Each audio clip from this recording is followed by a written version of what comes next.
we have been going through the book of Revelation, and actually till about a month ago, and then we took a hiatus, and we've been going through prophecy. Last week, we began looking at the book of Daniel, and so I want to encourage you to turn back to the book of Daniel as we consider an introduction to prophecy. So as we get into chapter 4 and beyond in the book of Revelation, that we will set ourselves a proper foundation. Again, just to keep us there, focused on the book of Revelation, I like to keep putting out the outline that we're working through there, and that is that from Revelation chapter 1, verse 19, that we're looking at the things that have been, that's the message to John, the things that are, the message to the churches, and then the things that will be, and that is the message of the future, and that's where we're going to be going with chapter 4 and beyond. And so we looked so far in our introduction to prophecy. We looked at the nature of prophecy, and in that we considered the divine nature, the progressive nature, and the systematic nature of prophecy. And then, a couple weeks ago, we began looking at the conveyance of prophecy, and we looked first of all at the conveyance of prophecy via the feasts and the covenants. And then last week, like I said, we started looking at it via Daniel. Lord willing, in 3 weeks from now, we will continue this, looking at it via other prophets, via Jesus and via Paul. Next week is traditionally called Palm Sunday. So I'd like to take a little moment and consider the coming of Christ.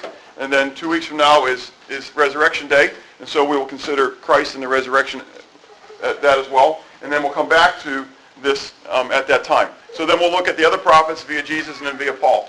Now, last week, if you think that you had a lot of information last week, you ain't seen nothing yet. Okay? Last week we looked at chapter 2. We looked at the vision that Nebuchadnezzar had in his night, in his dream, where he saw this idol, this man, this statue that had a head of gold. It had a chest and arms of silver. It had a waist and thighs of bronze. It had legs of iron. And it had feet that were an iron and clay mixture. And we looked last week at how each of those metals and each of those parts represented different segments, different empires, world empires that were to come, that were going to be one after each other. And then we saw that in conjunction with Daniel chapter 7, where Daniel had a night vision of the 4 beasts, if you remember that. And the first beast was the lion with the wings, okay? And so we're going to go through this real quick. So first we saw the Babylonian Empire. Secondly, we saw the Medo-Persia Empire, which was the silver chest and the arms. And then we had in Daniel chapter 7, you had the bear with the 3 ribs, and it was stood up on one side, if you remember that. And then we had the third one, which was the Greek Empire. And so that was the bronze. That was the thighs that moved quickly. It was represented by the leopard with the 4 wings and the 4 heads. And we're going to come back to Greece today. We're going to be spending a lot of time talking about the Greek Empire today. And then we saw the Roman Empire, which was the legs of iron, and how it was compared to a beast that had no other comparison. It was just a terrible beast, and it had 10 horns. And then from within the 10 horns, there was going to sprout another that was going to supplant 3. And that also looked at the future Roman Empire, if you would, revived Roman Empire. And that was represented by the feet with the iron and clay mixture, and with the 10 toes. The 10 toes represented 10 kings, which are also the 10 horns that were on the beast. And then we're told that in that time, and we'll talk a little bit more about that end-time king a little bit later on today. A lot of information to present, a lot of information. And so today we want to come back and we want to talk about this Greek Empire a little bit more. Now, last week I had a question by my favorite student, that's my wife, and who asked me, she says, listen, there's all these prophecies that are being given. She says, but if I lived back then, how would I know that these prophecies are true? I mean, there are years to come from now. How would I know that this is really godly prophecy? My response to her was that in conjunction with these end-time prophecies, these future prophecies, almost always God allows them to have local prophecies as well.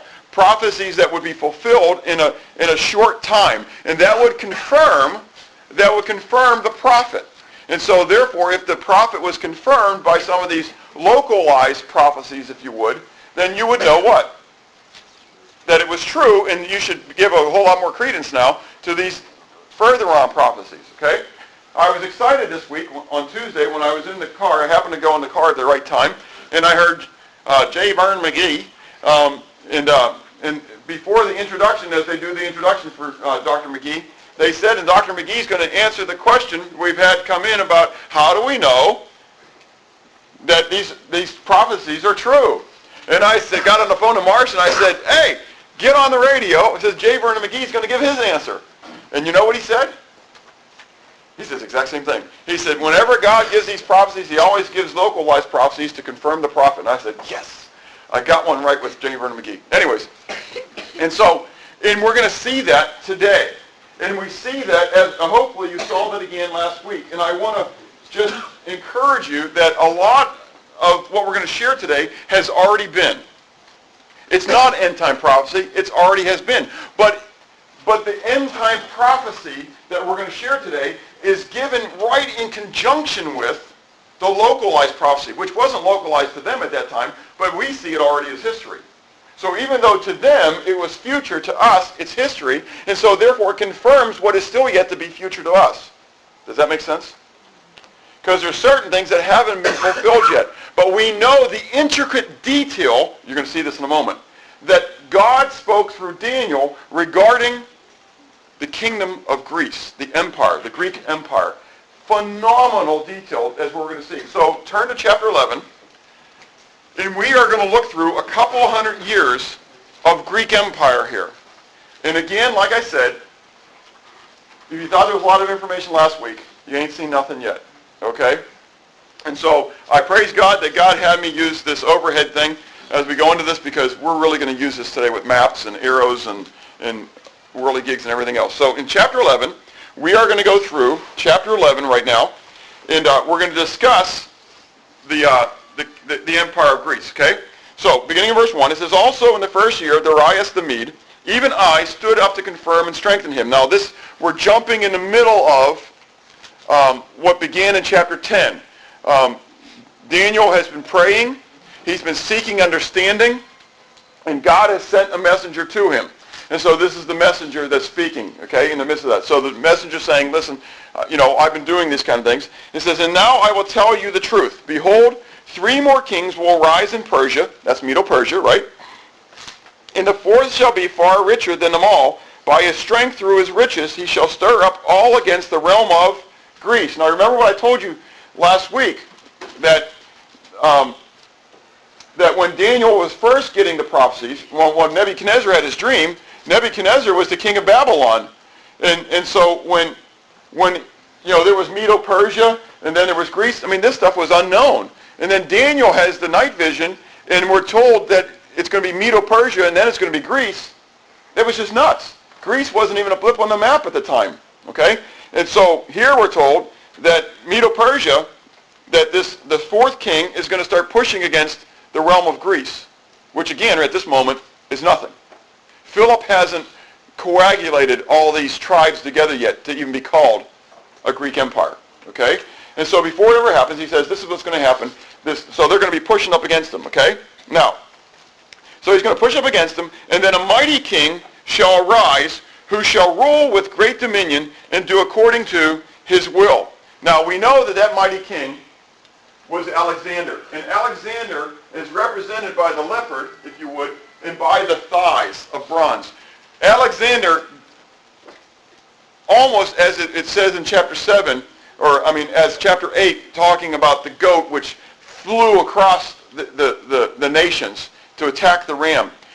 Alexander accomplished, I think it was in 3 years, world dominance. It was a phenomenal thing. He was a young man, and he just led the troops, and he broke the back of Medo-Persia in such a phenomenal way. And you can see how far extending the empire became with the Greek empire. Okay, but we're told in verse 4, and when he is arisen, his kingdom shall be broken up and divided toward the 4 winds of the heavens, but not among his posterity, nor according to his dominion which he ruled, for his kingdom shall be uprooted, even for others beside these. And so, you can see now on this one, you have the Greek Empire, and we're told here in this verse that when Alexander died, that it wasn't going to be given to his sons, but not to his posterity. Rather, his kingdom was going to be divided up amongst 4 others, and it was divided among his 4 generals. First, we have Cassander there in the top left. Cassander took what was Thrace, or properly Greece.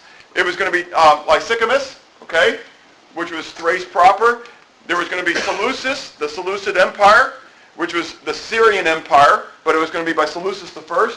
And then finally Ptolemy I, and Ptolemy was going to be based down in Egypt, okay? Right now, we are going to be focusing primarily on the Ptolemaic Empire and the Seleucid Empire.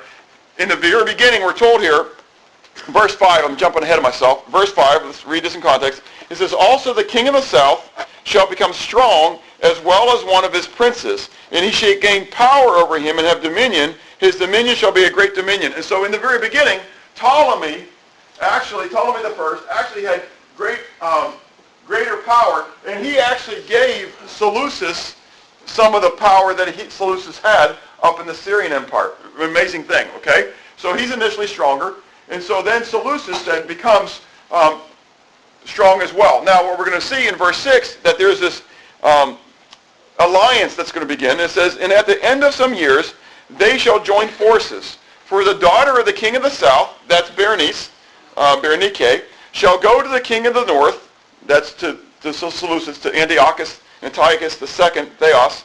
And it says, to make an agreement, but she shall not retain the power or authority, and neither he nor his authority shall stand, but she shall be given up with those who brought her, and with him who begot her, and with him who strengthened her in those times. And I say, wow, what's all that about? Well, what happens is Ptolemy, he gives some power up to Seleucus, and then later on, Ptolemy II, there's battles and struggles going on, and Ptolemy II decides that he wants to shore up his power. Well, back in those days, one of the greatest ways that you could shore up power and position is by an alliance through marriage. Do you remember when the kings of Judah would give their sons and daughters to the kings of Israel, and they would shore up? And so Athaliah, does that sound familiar to anybody? Anybody know who Athaliah was? Athaliah was the only queen of Judah. Athaliah was the daughter of Ahab and Jezebel. And Jehoshaphat, the godly king of Judah, gave his son in marriage to the daughter of Jezebel. Figure that one out.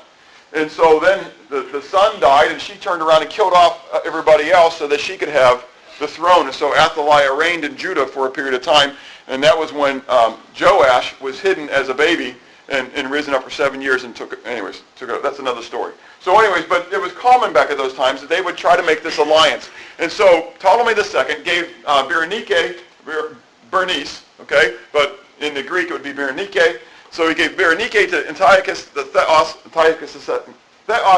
as an alliance. But what happens now is that Ptolemy II died. Okay, so Ptolemy II dies, and so in order to make this alliance, Ptolemy II made Antiochus II give up his previous wife. That was Laodicea. Remember we talked about when we went to Laodicea, that was named after a previous queen, Laodicea. Anyways, she was the wife of Antiochus II, Theos. And so Antiochus II, Theos, put her aside in order to have Berenike as his wife. Well, when Ptolemy II dies, what do you think Antiochus II, Theos, does with Berenike? He puts her aside and takes back Laodicea back to himself. And so, well, we got a problem happening here because Ptolemy III, who happens to be Berenike's brother, doesn't take kindly to the fact that his sister's now being put off, right? And so in the next verses we read, verse 7, but from a branch of her roots one shall rise in his place, that is, the king of the south, who shall come with an army, enter the fortress of the king of the north, and deal with them and prevail. And he shall also carry their gods captive to Egypt, with their princes and their precious articles of silver and gold, and he shall continue more years than the king of the north. Okay, and so Ptolemy II dies. Ptolemy III becomes the power. He comes and he crashes up against the Seleucid Empire, against Antiochus II, Theos. Does anybody know what Theos means? God. Do you know why his name was Antiochus II, Theos? Because he thought he was God. He declared himself to be God. Anyways, but he found out he was mortal at this moment. And so Ptolemy II came, and avenges Berenike's being put away, and he takes back the spoils to Egypt. Okay, so that's 7 and 8. Let's look at verse 9. Also the king of the north shall come to the kingdom of the king of the south, but shall return to his own land. However, his son shall stir up strife and assemble a multitude of great forces, and one shall certainly come and overwhelm and pass through. Then he shall return to his fortress and stir up strife. Well, what happens after Antiochus II? There raises up a new king, and he names himself, instead of naming himself after Antiochus, he names himself after the original father, Seleucid. And so Seleucid Callinicus rises to power, and Seleucid Callinicus comes down against the Ptolemies, but he fails. He fails in his attempt to be able to gain surgence over the Ptolemies. But he then dies, but in his place comes Seleucid Caranus, and then Antiochus III the Great, okay?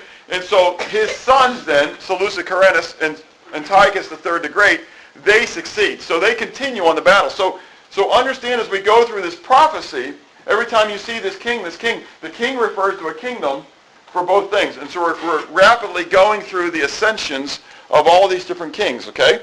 And so we see then in verse 9 and 10 that this would happen, that the sons would come and the sons would actually conquer and they would have success, and in fact they did. Okay? Then we continue on into verse 11, and it says, "And the king of the south shall be moved with rage and go out and fight with him, with the king of the north, who shall muster a greater multitude, but the multitude shall be given into the hand of his enemy.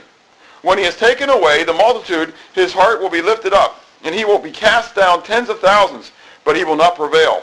For the king of the north will return and muster a multitude greater than the former, and he shall certainly come at the end of some years with a greater army and much equipment. Now, in those times many shall rise up against the king of the south. Also violent men of your people shall exalt themselves in fulfillment of the vision, but they shall fall." Now, what do we see happen here? Well, Ptolemy III dies. Ptolemy IV comes into power. Okay, he's seeking to regain the Syrian territory, so he attacks to the north, right? Well, Antiochus III, he says, no, there's nothing doing. That's not going to happen. So he comes back with a bigger multitude, and he attacks the south back. And so you got these battles going on. Now, during the same time, I don't know if you caught it, but Daniel was told that some of your people are going to join in. What I haven't shared this whole time, but that you've probably been looking at, and maybe you not got it, where's the primary battleground? Israel. Yeah, exactly right. I mean, so you got the Syrian Empire up here, you got the Egyptian Empire down here. Now understand they're all Greeks. Okay, but we've split them apart now. Now you got the Seleucids, you got the Ptolemies. Okay, you've got the Syrian Empire, you got the Greek Empire, but they're all originally the Greek Empire. So this all has to do with the Greek Empire. So don't miss out on that, right? And in the middle, you got Israel. You got the glorious land. You got the chosen people. And so somewhere along the line, as Israel usually does, they try to what? Choose sides. You know, whose side they're going to be on, because clearly they're getting beat up by whoever's the stronger one, whoever's side they're not on. And so at this point, they decide to join forces with the king of the north and come against the king of the south. Okay? And so that's what's going on. So now we jump to verse 15. "So the king of the north shall come and build a siege mound and take a fortified city, and the forces of the south shall not withstand him. Even his choice troops shall have no strength to resist. But he who comes against him shall do according to his will, and no one shall be able to stand against him. He shall stand in the glorious land with destruction in his power. He shall also set his face to enter with the strength of his whole kingdom, and upright ones with him. Thus shall he do, and he shall give him the daughter of women to destroy it, but she shall not stand with him or before him." Now, what's going to go on here? Well, Antiochus III, he's still reigning, okay? So he comes and he puts a campaign upon the king of the south, as we've been talking about. He's coming down and he's going to fight against the king of the south. In order to shore up his power now, he seeks to do what Ptolemy II did. Remember when Ptolemy II gave his daughter Berenike to the north, right? Well, Antiochus III is going to do the same thing, and he's going to give his daughter Cleopatra the First. This is not the Cleopatra with Mark Antony, but this is her namesake. This is fun stuff. I find history is a fun thing. But Cleopatra originally was a Seleucid, okay? And so she was from the Syrian Empire, and so Antiochus III gives her to the south, to Ptolemy V, Epiphanes, as an alliance. But what happens is Cleopatra, though she was trained by her father in all these devious political things, she decides to be devious by herself, and she changes stripes. She says, fine, you're going to hand me over to Ptolemy V? I like him better than I like you anyway. And so, when Antiochus III gave Cleopatra, he thought that Cleopatra would be able to go down there and turn Ptolemy V's heart so that they would soften them and that the Syrian Empire would be able to regain the whole thing. So all this would become that kind of a reddish color rather than having part of it be green, right? It didn't happen that way. Rather, when Cleopatra went down there, Cleopatra decided that she liked Ptolemy a whole lot better than she liked her dad, and so she became hands-on in that empire. Okay, and so that's the daughter that goes down there that we read about there, the daughter of woman. Okay, and in verse 18 we read that after this he shall turn his face to the coastlands and shall take many, but a ruler shall bring the reproach against him to an end, and with the reproach removed he shall turn back on him. Then he shall turn his face toward the fortress of his own land, but he shall stumble and fall and not be found. Well, Antiochus III then decides, instead of going against the Ptolemy Empire, I'll go against the coastland. Now, this is an interesting statement here because what's beginning to happen now is the Roman Empire at this time is becoming strong. This is a time frame where the Roman Empire is beginning to exert itself. It's beginning to push across and become bigger. We've got Tiberius Caesar, Julius Caesar coming into this time frame. Okay, Caesar Augustus starting to come up into these time frames as well. Okay, and so as time goes on, you're going to have further Cleopatras, and then the Cleopatra who's going to be down there in Egypt, she's going to have relationships with Julius Caesar. She's going to have a relationship with Mark Antony, and all this stuff's going to be intertwined together. But here at this point, Rome is starting to rise, and they're starting to bring ships to the coastland.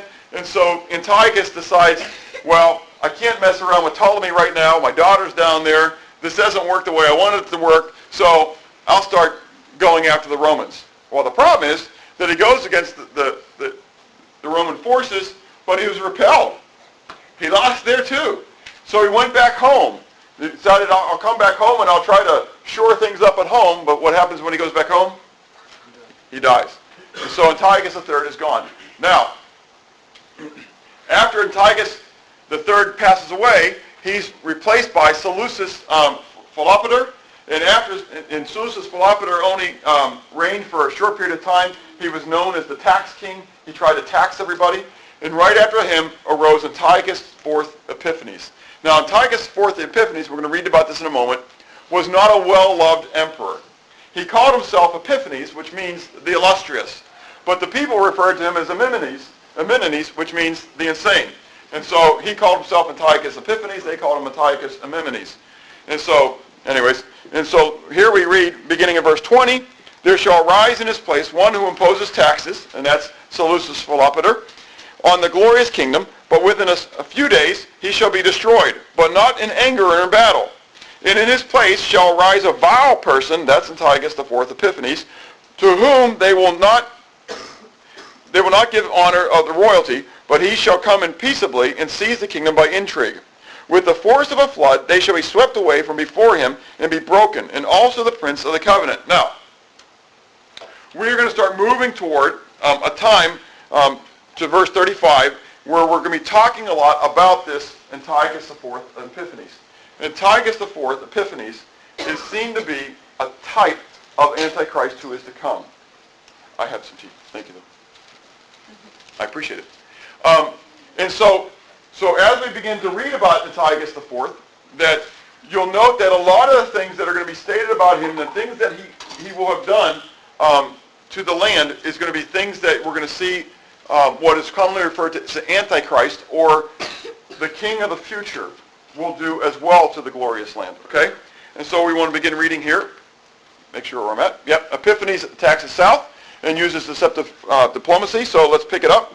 And it says, I'm going to start reading verse 22. With the force of a flood they shall be swept away from before him and be broken, and also the prince of the covenant. And after the league is made with him, he shall act deceitfully, for he shall come up and become strong with a number of people. He shall enter peaceably even into the richest places of the province, and he shall do what his fathers have not done, nor his forefathers. He shall disperse among them the plunder, spoil, and riches, and he shall devise his plans against the strongholds, but only for a time. He shall stir up his power and his courage against the king of the south with a great army. And the king of the south shall be stirred up to battle with a very great and mighty army. But he shall not stand, for they shall devise plans against him. Yes, those who eat the portion of his delicacies shall destroy him. His armies shall be swept away, and many shall fall down slain. Both of these kings, king of the north, king of the south, hearts shall be bent on evil, and they shall speak lies, deceptive diplomacy, at the same table. But it shall not prosper, for the end will still be at the appointed time. While returning to his land with great riches, his heart shall be moved against the holy covenant, so he shall do damage and return to his own land. And so you can see, we have that he's going to come, Antiochus, the fourth Epiphanes, is going to come to the south. He's going to ravish the land, and then he's going to come back, and on his way back, he's going to stop by Jerusalem, and his heart's going to be moved against the holy covenant. And it says, and so he shall do damage. And so on his way back through, he begins to take out some more aggressions on Jerusalem. Now this is just a beginning of his aggressions. Okay? So let's continue on in verse 29. It says, at the appointed time he shall return and go toward the south, but it shall not be like the former or the latter, for ships from Cyprus shall come against him. Therefore he shall be grieved and return in rage against the holy covenant and do damage. So he shall return and show regard for those who forsake the holy covenant. And forces shall be mustered by him, and they shall defile the sanctuary fortress. Then they shall take away the daily sacrifice and place where the abomination of desolation. Now, what happens? Well, here we got Epiphanes. He's going to attack again, but he's going to be rebuffed by the Romans. He's going to come back to Jerusalem. He's going to take it out against the holy temple. And so those ships that come from Cyprus are the ships from the sea, is really what it says. And those are the Romans. Okay? At this point, the Romans, the Ptolemaic Empire is starting to make some diplomatic relationships with Rome. And so Rome's coming in to defend the Ptolemies. Okay? And so as Antiochus Epiphanes goes down, Rome comes and says, no way. We're on their side. And so they come, they rebuff it. And so he goes back down, goes back to Jerusalem. He takes it out against Jerusalem. He just sees himself as God, as a deity, and so he says, well, here's the temple of God, it'll become mine. Okay? And so he goes in, and you can see, I wrote down what he did. He took away the daily sacrifices. We know, historically, he offered up swine on the altar, which was a total defilement. If you understand the Jewish law, a pig is unclean. So he offered unclean animals on the altar, and then he set up an idol of Zeus in the temple as well. And so he totally defiled. And that's the abomination of desolation that was set up, was this idol of Zeus that was set up there. And so Antiochus totally destroyed, if you would, defiled the temple that was there. In verse 32, we continue on. It says, those who do wickedly against the covenant, he shall corrupt with flattery, but the people who know their God shall be what? Shall be strong, and carry out great exploits. And those are the people who understand shall instruct many. Yet for many days they shall fall by the sword in flame, by captivity and plundering. Now when they fall, they shall be aided with a little help, but many shall join with them by intrigue. And some of those of understanding shall fall, to refine them, purify them, and make them white, until the time of the end, because it is still for the appointed time. So what happens? Well, we read about the Maccabean revolt. At this time, the believers, the true believers of Israel, those who are the faithful, say enough's enough, and I say the faithful, but those who are Jewish, who are to the law, to the covenant, they say enough's enough, and they're led by Judas Maccabeus, and say that they have this revolt against the Greek Empire, against the Syrian Empire, if you would. And we're told, though, here, that it'll be until the time of the end, because it is for an appointed time. At this point, here in verse 35, we begin to see a transition prophetically from a localized prophecy to an end-time prophecy. We're told that at this point now, there's going to become this this thing that's going to go on now, these struggles, until the time of the end. In other words, I'm not going to continue on, he says, with everything else that's going to go on now. Just understand that now this struggle between this Gentile empire and my people will continue on until the end. Jesus refers to this time as the time of the Gentiles. Okay? And so you just got to kind of, we'll get there as we bring in Jesus' teachings in Matthew and Luke, and as we get into the book of Revelation. Okay? But here we're told that that's going to go on to the time of the end. If you would, flip over to verse 9 of chapter 12, because to keep this in context, we're going to see this in a moment back as we come through to it. And it says, and this messenger speaking to Daniel says, "And go your way, Daniel, for the words are closed up and sealed until the time of the end." Okay? So the same phrase is used, the time of the end, to refer to the end times. Okay? So when I read this, now there's a lot of debate what's going to happen here from this point on, okay? Of whether this is still talking about Antiochus the Fourth, whether it's talking about another ruler, who it's talking about. I believe very clearly that what is being stated here is that the etc. clause is now going on. And that is that now from this point on, there's going to be this struggle that's going to go on from these kings and God's people that are just going to happen on. Until when? Until the time of the end. Why? Because it's what? It's an appointed time. Okay? Because it's still for the appointed time. In other words, there's still a time that has been decreed ahead that the rest of this will be played out. Okay? And I hope you noted that it happened 2 or 3 times in that word, that about the appointed time. It's been appointed. It's been appointed. Who is it? Who has the appointment book? God. That's exactly right. Okay?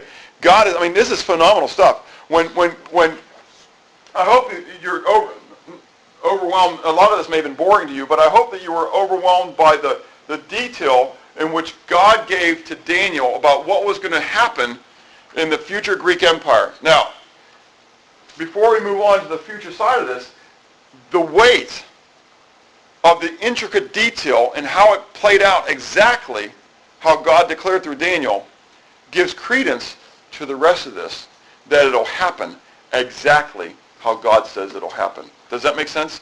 And so as we go through the rest of this, I mean, you know, I was talking to, it was Jeremy, just Friday night, how we're talking about, you know, even the stuff that we looked at last week, if that stuff was true and it played out as it was, you know, you'd have to have your eyes open up and say at that time, wow, you know, the rest of everything that Daniel spoke, I mean, I need to know this stuff. Well, we as believers today, we ought to say what?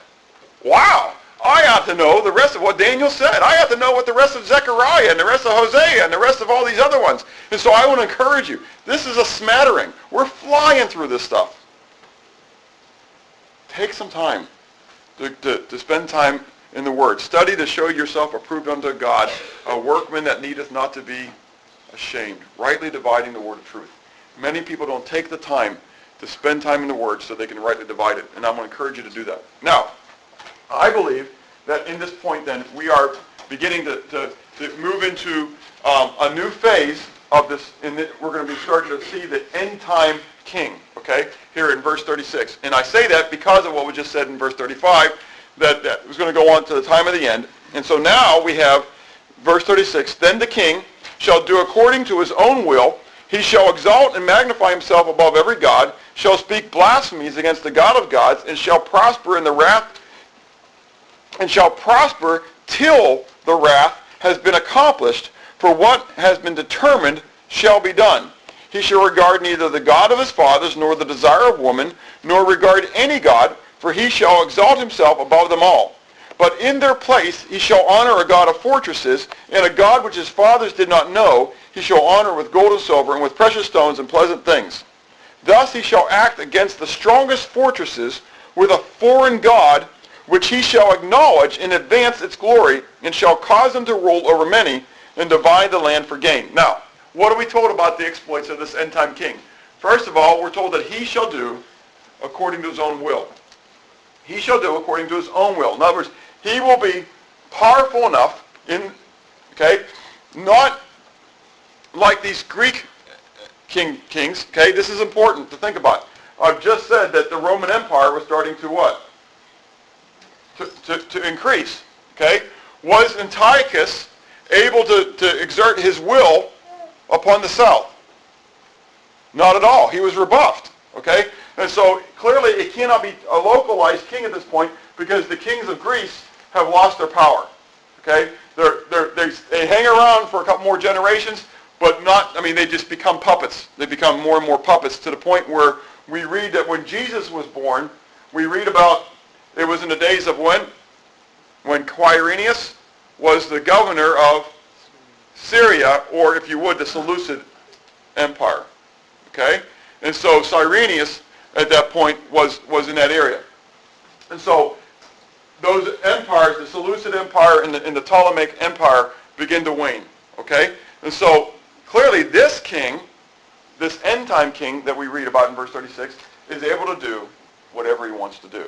He has that kind of power. He's wielding that kind of power. Secondly, he shall exalt and magnify himself above every god. What does that mean? What does he see himself as? God. That's exactly right. He holds in disdain. Now there's two sides to this, okay? Either A, he holds in disdain all the religions of the world, or he deifies himself. Okay? I opt for the side of semi-deifying himself, as placing himself above the gods, okay? But he exalts and magnifies himself above every god. He shall speak blasphemies against the God of gods. What does that mean? Again, the disdain toward the true God, right? He's going to prosper until, and I put in quote, the wrath has been accomplished. What's the wrath? I believe it's the wrath of God. Now, we're not there yet, but I believe when we get to the book of Revelation, we're going to see that this end-time king, this end-time ruler, is going to have power from the beast, and he's going to be reigning during the 3.5 years that God's wrath is to be poured out upon the earth. And that he will be having the privilege of reigning on the earth while God pours out his wrath. And I believe, honestly, that he's part of God's wrath. Romans chapter 1, in Romans chapter 1, we're told about the wrath of God being poured out upon men. And does anybody know from Romans chapter 1, how does God pour out his wrath upon man? What does he say that he does? He gives them up. He gives them up. He removes his presence and says, you guys do it on your own. God's wrath is taking away his grace and saying, here, let me help you out. God says, fine, you want to do it, you do it. Isn't that something? I mean, God can send lightning bolts and judge us, but God doesn't need to do that. God just lets us do it ourselves. And by ourselves, we'll mess ourselves up. And so we're told in Romans chapter 1 that God hands us over to our own lasciviousness, and when he does that, we're destroyed. Well, the earth, because they're turning away from God, are going to turn to who? A false Messiah, right? And so they're going to deify, if you would, this false Messiah. And what's this false Messiah going to do? He's going to destroy them.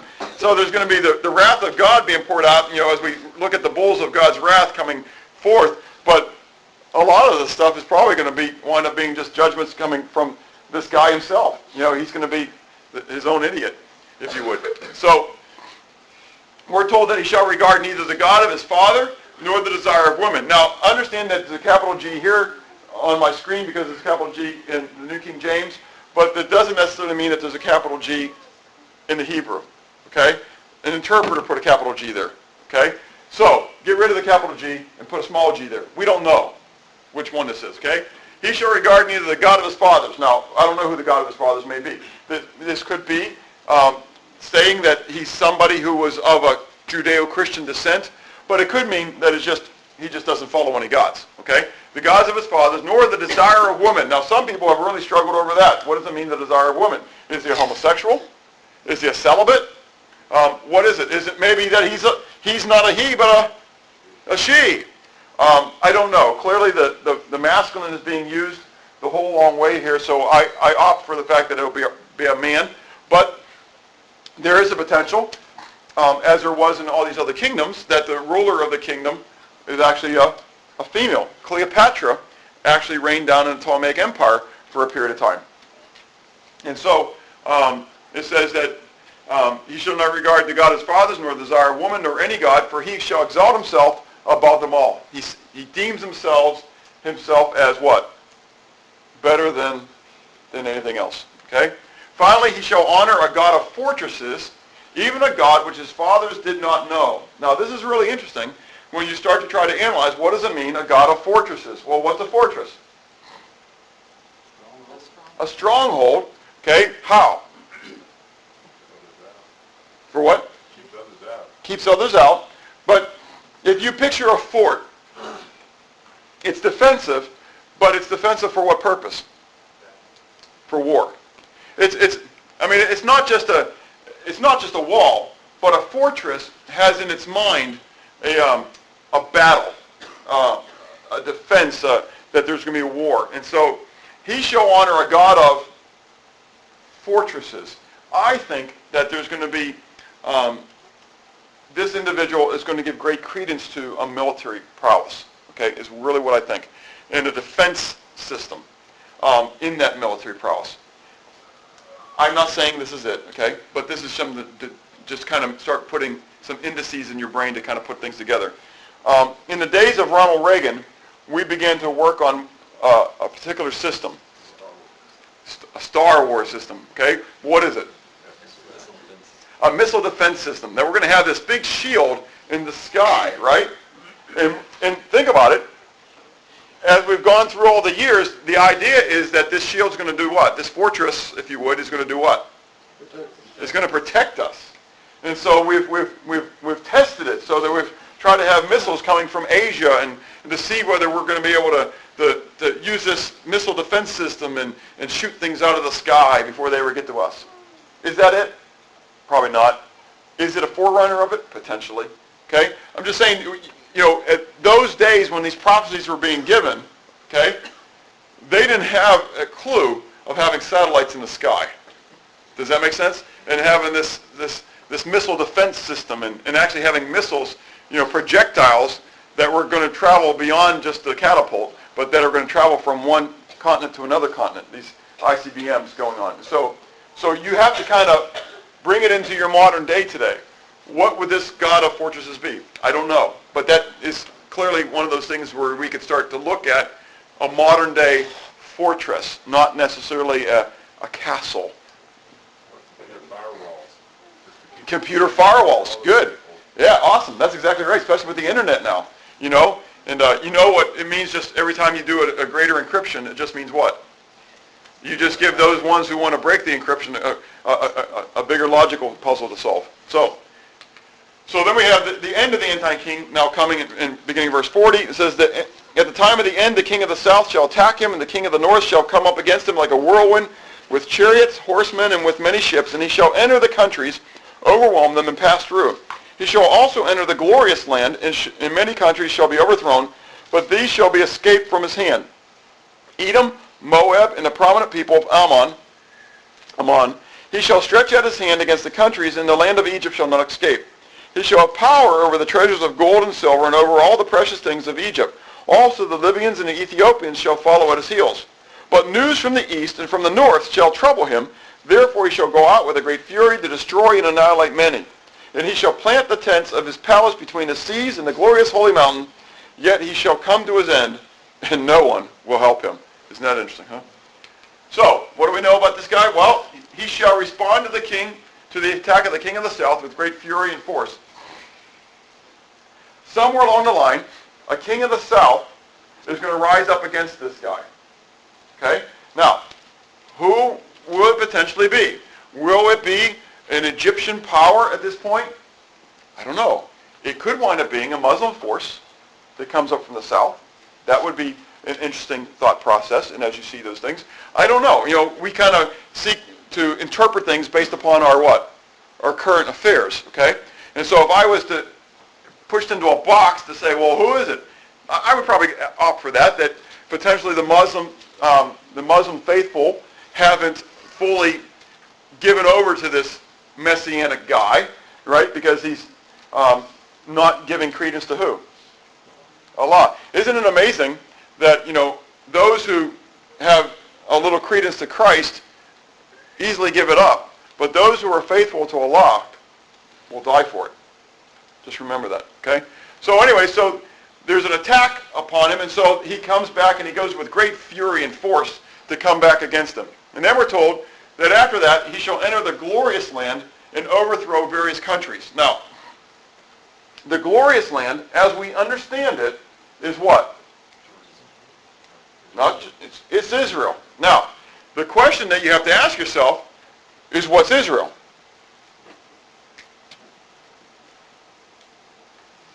What's Israel? Where does Israel extend from? The Euphrates. Palestine. We say Palestine, but that's only because what was given to them during the United Nations. But what did God say ultimately was the land?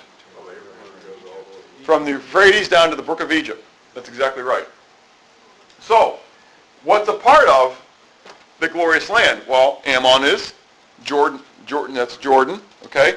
Moab is, Edom is, that's down into Saudi Arabia and the Yemen and all that other stuff, okay? That's all considered part of the glorious land. And we're told that that when he goes in, he's going to overthrow these nations, but he's not going to destroy them. The only one who's really going to be destroyed is who?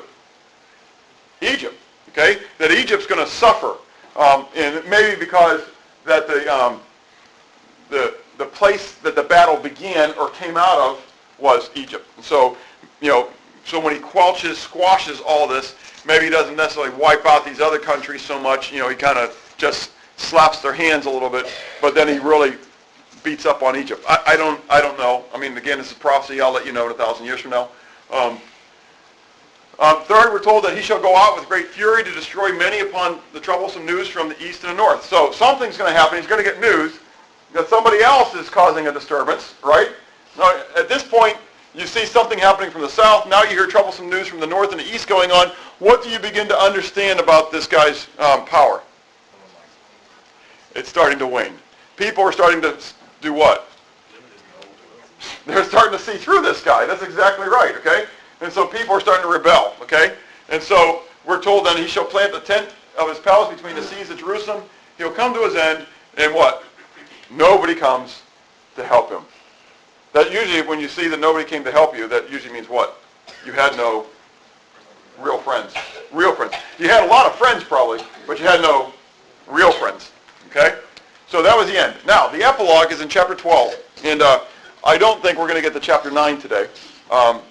I was hoping to get to chapter 9, but I think we're going to have to save that till after Easter, after Resurrection Day. In chapter 12, we read the epilogue to this whole thing. It says, "At that time Michael shall stand up, the great prince who stands watch over the sons of your people. And there shall be a time of trouble, such as never was since there was a nation, even to that time. And at that time your people shall be delivered, everyone who is found written in the book. And many of those who sleep in the dust of the earth shall awake, some to everlasting life, some to shame and everlasting contempt. Those who are wise shall shine like the brightness of the firmament, and those who turn many to righteousness, like the stars forever and ever." Now, this is all part of the same story. This is all part of the time of the end. And so first we read about, in verse 1, the deliverance of the people. There is going to be this great trouble that's going to come onto the people, such as never was since there was a nation. But God's going to send Michael down to protect who? Who does it say? Your people. Who is your people? Israel. He's talking to Daniel. Remember that next week, or either next week, I may change things a little bit. Maybe we'll go to Daniel 9 next week, just so we keep everything in context.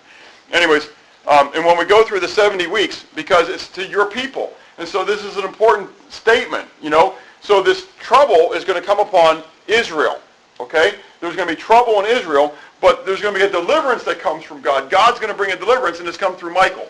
Secondly, we're told that there's going to be the resurrection of the dead. And in this resurrection of the dead, some are going to be raised to everlasting life, and some are going to be raised to everlasting shame and contempt. Many people say that in the Old Testament never talks about everlasting life, and the Old Testament never talks about hell. They only talk about just Sheol. Daniel was very clear about what God says that there is. There is a heaven, and there is a hell. And everybody, look at this, everybody's going to have what? Everlasting life. Everybody's going to live, not everlasting life, but they're going to have everlasting existence. And so everybody here, everybody in the world is going to live forever. The question is, where? That's exactly right. And so I ask you, as we're going to ask you in just a moment again in the conclusion, where are you going to spend it? Where are you going to spend it? And we're told that there's going to be the sealing of the book in verse 4a and then 9 and 10, where we read, "But you, Daniel, shut up the words and seal the book until the time of the end. Many shall run to and fro, and knowledge shall increase." And then drop down to verse 9, where the messenger says to him, he says, "And go your way, Daniel, for the words are closed up and sealed till the time of the end. Many shall be purified, made white and refined, but the wicked shall do wickedly, and none of the wicked shall understand, but the wise shall understand." And so we're told of the sealing of the book. The words of the book are closed until the time of the end. We're told at that time, at the time of the end, the pure will be refined, and the wicked will do evil. So when this book is going to be sealed until the end time, and until that time, when that end time comes, and the book is start to be opened up. Now understand, it's closed until the time of the end, which tells you what? What's going to happen at the time of the end?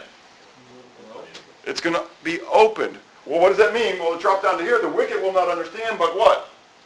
The wise will understand. Somehow, as we get into these end times, God is going to allow our spiritual eyes to start to be opened up to things that we didn't understand before. That we're going to be able to compare spiritual things with spiritual things more than we did before. I can't explain to you why that is, how that will be, other than the fact that I believe it's to be true, and that to whom much is given, much is required, and that God is the one who is the giver of wisdom and understanding and knowledge, and that the fear of the Lord is what? The beginning of all those things. And so I believe there will be individuals during those days, whether we're in those days or not in those days, I don't know at this very moment, who will give themselves over to the fear of the Lord, who will be seeking God, His kingdom and His righteousness, and then God will use them as modern day prophets, not forthtelling God's word more, but forthtelling it. In other words, declaring what He's already declared. I find it amazing right now how many series of messages are being done upon prophecy around the globe. It's amazing. I keep hearing from people saying, you know what, my pastor started preaching on that this year. I don't know what God's raising up right now. I don't know why God's doing it. But I believe that when the time of the end comes, that God will be true. And we're told that during that time as well, the pure are going to be what? What does that mean? That there's going to be refined by fire. That's exactly right. There's going to be trials and tribulation that's going to occur to who? To the saints, to the pure. And the wicked's going to do what? Evil. Remember that when we get to Jesus' statements as well. We're told about some indicators of the end in verse 4b. We already read it. It says, many shall run to and fro, and knowledge will abound, or knowledge will increase. I think it's amazing that in our day and age, again, I'm not saying that today's the end time, but I do think that we're being prepared for it. I do think that we are in the beginning stages of it, for sure. I think it's interesting that I can go right after the service today. I could have a flight in Atlanta or in Columbia, and I could even go to Augusta, and I could get on a plane, and by the time, before I go to bed tonight, I could go to bed halfway around the world. Isn't that amazing? You can spend just a short period of time and get wherever. And today we have many people doing that. They're running what?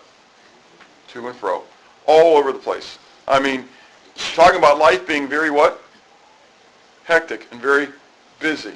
Okay? We came down south and really enjoyed the what? Slower pace. And I feel like I'm up north again. Like, when did the north come down? And but we're there. Knowledge shall what? Abound. Knowledge shall increase. Can I say internet? It's a phenomenal tool. Listen, I laugh about this, but my undergraduate work is computer science and mathematics. Computer science. And I went to the number 3 school in the country in computer science. Okay, there was Massachusetts Institute of Technology, Stanford, and then Carnegie Mellon University. And so when I went there, we were getting screens for the very first time when I was a junior. Now, I know some of you guys think that that must mean that I went to college 50 years ago. 30 schools. Actually, just 20-something. That was 1982. We're talking 25 years ago. 27, I know, I can do math, okay? But just think 25 years. In about 25 years, how much the internet has gone. Internet wasn't even there. We had stuff called LibNet, which was a library network. We had things called ARPANET. Okay? What's that? DARPA. Well, there was a DARPA. There was also an ARPA. Anyways, at that time, there was a couple different networks that people were trying to do. And there were schools, Carnegie Mellon being one of the chief ones, that brought all those together to make the internet. It was not Al Gore. And I hate to dispel that. And but anyways, but then the internet was made, and it brought all these different networks together so that information could begin to be shared across all these architectures, different architectures. I blew somebody away. I think it was George. I think we were talking to George about when I was talking about having last week. It was last week. I was talking about how the messages, what I do with the messages. Like today, I'll go home. You know, I'll put the message from the voice recorder onto my laptop. I'll go home. I'll convert it. And I'll put the web pages on the internet. But our internet, all of our internet pages are where? In Australia. So from my house, in the corner of my dining room, I send, in a moment, in the twinkling of an eye, all this information to Australia. And we could be on the phone together, and you could say, Bob, the link doesn't work. And I could say, well, hold on just a moment. Oh, here it is. Let me change this line of code. Okay, good. Okay, give me a moment. Okay, it's there. Track it now. Oh, good. Thanks. It was great.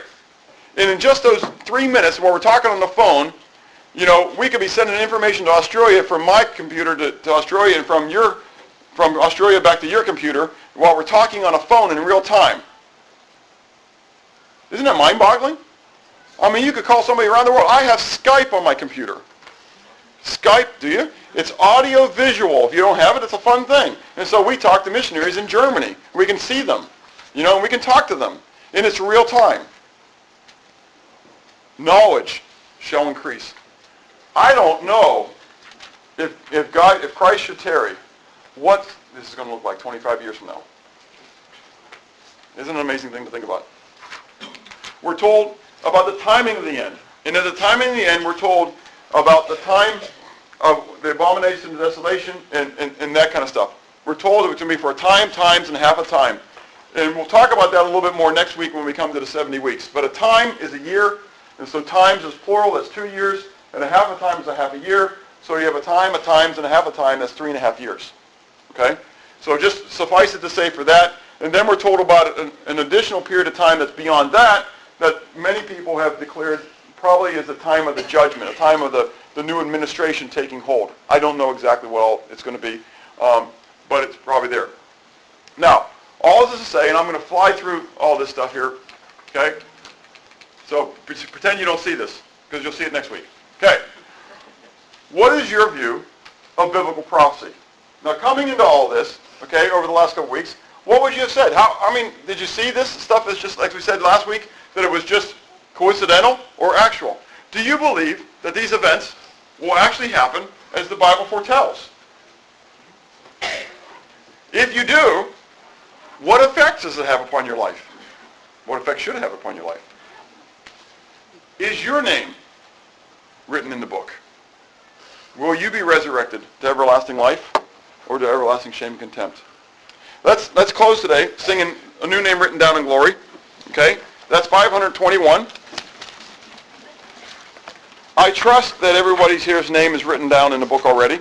But if it's not, understand that just as God declared all that intricate detail of the Greek Empire, so what he declared for the future is going to happen, as well as the fact that everybody will be resurrected. Some to everlasting life and some to everlasting shame and contempt. 521, A New Name in Glory.